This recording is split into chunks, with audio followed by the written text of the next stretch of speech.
ID, family.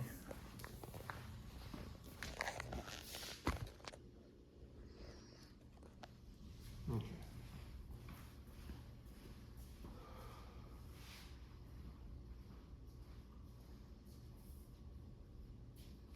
Imagine you go to the beautiful Sanibel Beach in Florida. But when you get there, you see this.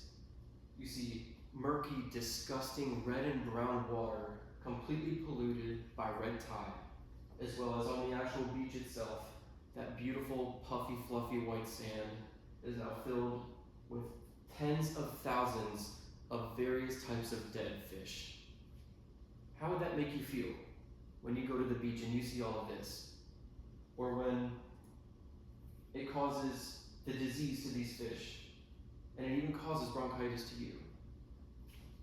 Research by Tae-Yu Park and James Jaworowski of the FGCU Marine Bio Masters Program states, breventoxin is a potent neurotoxin produced by algae that cause severe gastrointestinal and neurological issues and is extremely lethal to fish.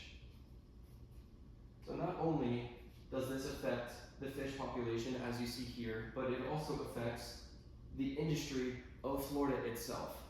Florida is known for its beaches, for its beautiful scenery, and most importantly, its fishing. Now, what happens to that fishing industry when all of those fish die and wash up on the beaches? Massive decline. So, with this red tide that is being caught, it is caused naturally, but it is being heightened by human intervention. These local businesses suffer greatly due to the air quality, deceased animals in the water, and especially the beaches. Now, how can we as a community plan to stop this? It's easier than you might think. Number one, reduce nutrient pollution using less fertilizer. Fertilizer is known to be the number one reason why red tide spikes during its summer months. Number two, improving stormwater management to help lessen pollutants going into the water, which goes hand in hand with the fertilizer.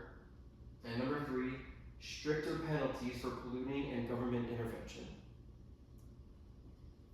Keeping track of fertilizer and mowed grass.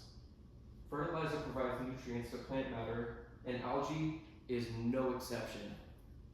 Keeping track of how much fertilizer is used and conserving it. Possible incentives for homeowners and landscape companies. Now, what we can do with this is every homeowner per se, wants a nice, beautiful green grass outside their front lawn. Looks good for everybody, makes you feel good as a homeowner, doesn't it? Well, when it turns brown, you would go to fertilizer. You cut that grass is now contaminated with that fertilizer, no matter if it's good or bad for the environment. Now, when it rains, which it does in Florida, as everybody knows, that goes down into the drains and it pollutes the water. The algae then soaks up all of that juicy nutrients, and that is how red algae is formed.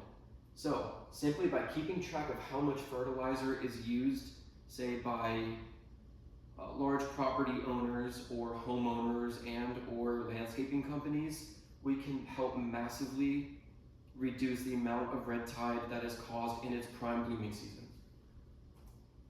Number two, maintaining and advancing storm drains. Maintaining storm drains and improving natural water flow can help pollutants like trash and fertilizer out of our waterways. Like previously stated, when it rains, all of that goes down into the sewer system, and not all of it gets processed.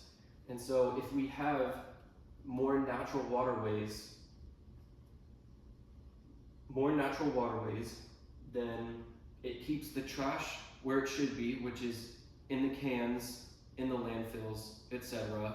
And it keeps the water, the clean water from the rain, down onto the ground, going right into the drains exactly where it should be.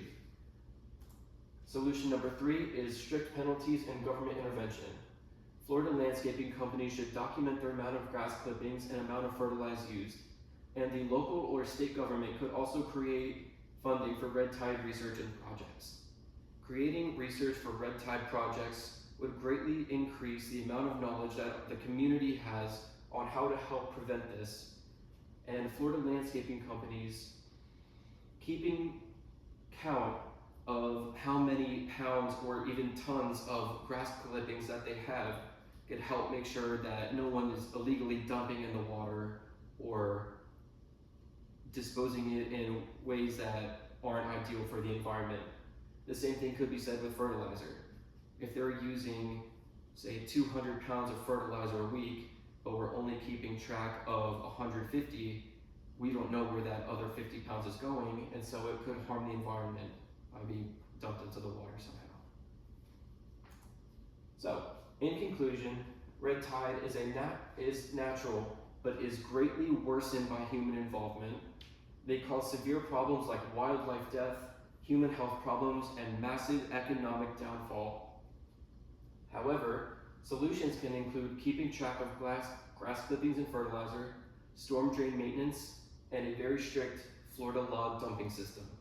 Thank you.